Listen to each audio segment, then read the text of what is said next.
In this one we talk about 318 again, master modes for the flight model and what Pyro will sound like. All that and more coming up.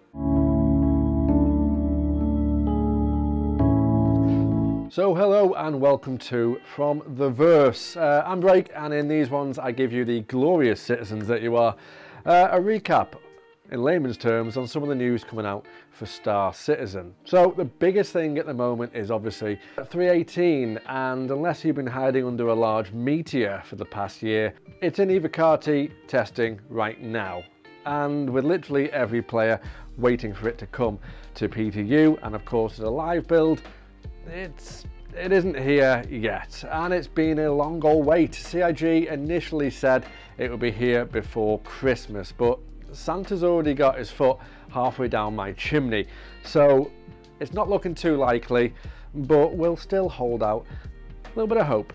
Inside Star Citizen this week, with of course our very own CIG Santa himself, Jared Huckabee, was a year in review for Star Citizen, and they touched heavily on a lot of things that have happened in 2022, including the new ships and vehicles we have seen in the verse, such as the C8R, the Cutter, the Hull A, the Scorpius, the Hover Quad, the Mule, the Centurion, the STV and the Corsair. There's quite a few there. But it was also very top heavy with the 318 patch and what it's bringing, which I'd like to think that if they're mentioning this in a 2022 recap, then it should be here in 2022. But yeah, here's a snippet from what Jared said during that ISC. 6 new persistent universe racetracks based on community creations that will bring players to several of the lesser traveled areas of the stand system and allow them to test their mettle against others, with new gateway and timer functionality being added alongside them. New Orison missions that run on the surrounding platforms when Siege of Orison is resting from all the mayhem. New sand cave archetypes in the Daymar crash site introduce the brand new Mercury and 600i derelicts being added to the persistent universe.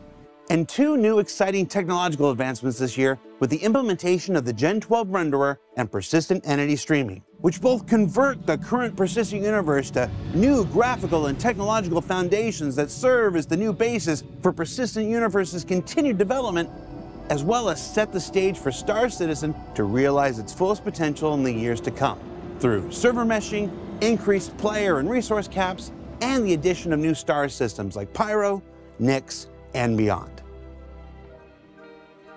Last week's ISC was a little bit different, however, and it didn't really cover much to do with us from a gamer point of view, unless you really get your rocks off to reverbs and sound effects. But they discussed, believe it or not, what Pyro, which is the new system we're waiting for, is going to sound like.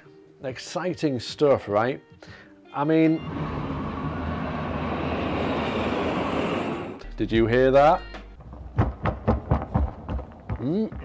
So wheat.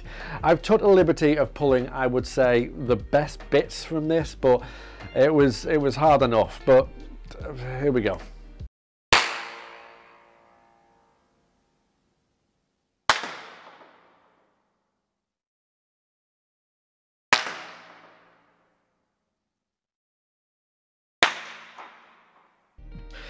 Yeah. I tried. I really did try, and as much as I know that audio is massively important, I'm not that stupid. It unfortunately doesn't make for good news for us players. So moving on to Star Citizen Live. Now last Friday it was all about master modes. Now this is the flight overhaul we'll be getting in the future. So it's going to be split into different modes depending on your speed and maneuverability. Essentially a mode for flying, racing and quantum jumping, and then another mode for dogfighting and maneuvering. It's going to be a big change, but one that's not coming for a while, as it's still in Squadron 42 testing. So by the time it comes to us, I'll probably be a lot older, a lot greyer and a lot fatter. This hat may have to stay. But here's what they said about master mode by the most nervous guy to ever step in front of a camera. And this year we announced master modes, which was a pretty dramatic change to the way that our single seat ships, our dogfighters, whatnot, are going to handle in the verse. It's currently in testing right now under the Squadron 42 branch, without rehashing the entire presentation, for folks who maybe haven't seen it, what is Master Modes? Who wants to take it? I'll take it. Okay. So Master Modes is basically our way of fixing the combat in the game, but also allowing the ship experience and the ship roles to kind of fulfill themselves. So early on in the combat, we tried several things which the community knows about. We tried to patch on things to help combat, to help fix it, and none of them really worked. So we looked at what's the fundamental problem with the kind of combat and the ship geometry that we have in the game right now, and the common denominator was speed. But we didn't want to come up with a way which was, right, let's just blanket cap the speed, because if you go too fast, it breaks the game.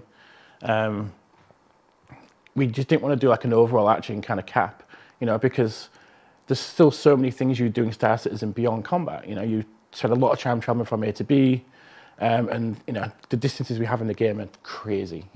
We travel millions of kilometers all the time in the game. I do want to clarify, when you say speed, you're saying high speed. Yes, high speed. Too much speed. Yes. Because I think from a layman's perspective, from an outsider's perspective, for those of us who watch racing and watch combat movies like Top Gun and everything, more speed seems to be a good thing. It seems to be the thing that makes stuff exciting, makes stuff visceral. Everybody likes bobbing and weaving through canyons as fast as possible.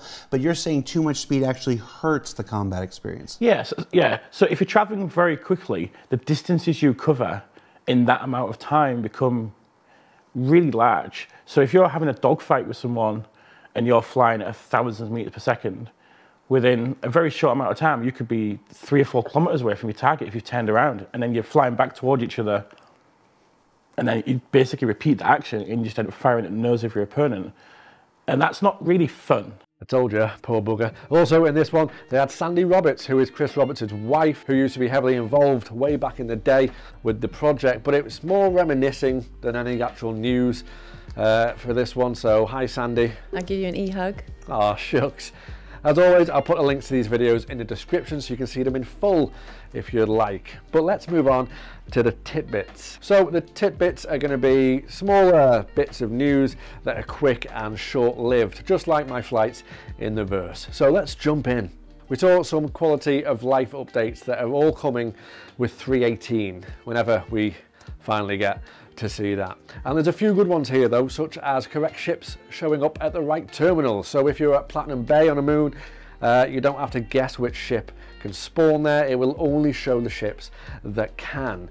Now there's also a Platinum Bay coming near the prison apparently, so you can escape solo from the surface.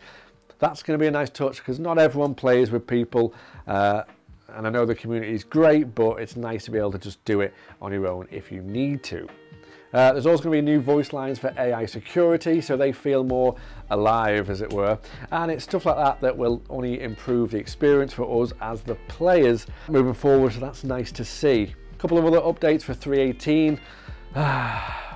When's it coming?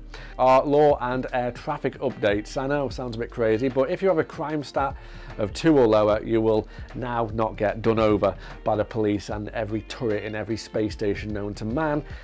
You will now be able to land and pay for your fine, which is great as, let's face it, accidents do happen, although the accidents may be less here too, as certain things have changed, so it's not as easy to get a crime scat. For, say, example, med penning another player to try and help them would actually net you a crime stat sometimes. So hopefully that will sort out a lot of that, and it will be a lot better to move around the verse. I don't know about you, but I've seen my fair share of landing gears hovering around a landing pad due to unfortunate incidents people may have had. And now these will be getting moved as well, so they'll be getting cleaned up once that bay is activated for a new user. So no more flying out into a 30-meter wide landing leg. Good times. And the Luminalia event is obviously still live, and it's day 7 today. I think previous freebies have included some jumpers, some flight suits not associated in any way, shape or form with the jumpers. We've had paints for the Origin 100 series ships, the Avenger series, and now the Nomad, and we even got a sextant. So I'm hoping this will be easier to navigate than using the star map, because let's face it, literally everything is. And if you haven't got the game yet, but you are thinking about it, the Argo Cargo, this cute little ship here, oh, look at it, is available for free if you use a referral code when you buy a game package. So bear that in mind, as it's a free ship for you. So use a friend's code, or even use my code if you want. Mine will be linked in the description below. But make sure you don't miss out on that one, because freebies, right? And that's it for this week's From the Verse. It's so close to Christmas now, I can actually taste the tinsel. So I believe CIG are calling it a day with their update videos till the new year. So I won't have much to discuss in From the Verse till then. So I'll be back when they are. And don't forget, if you got something from this video, then please drop a like and consider subscribing to catch more from me. You know, I know you want to. I know you want it. It's just a little button down there. Go on.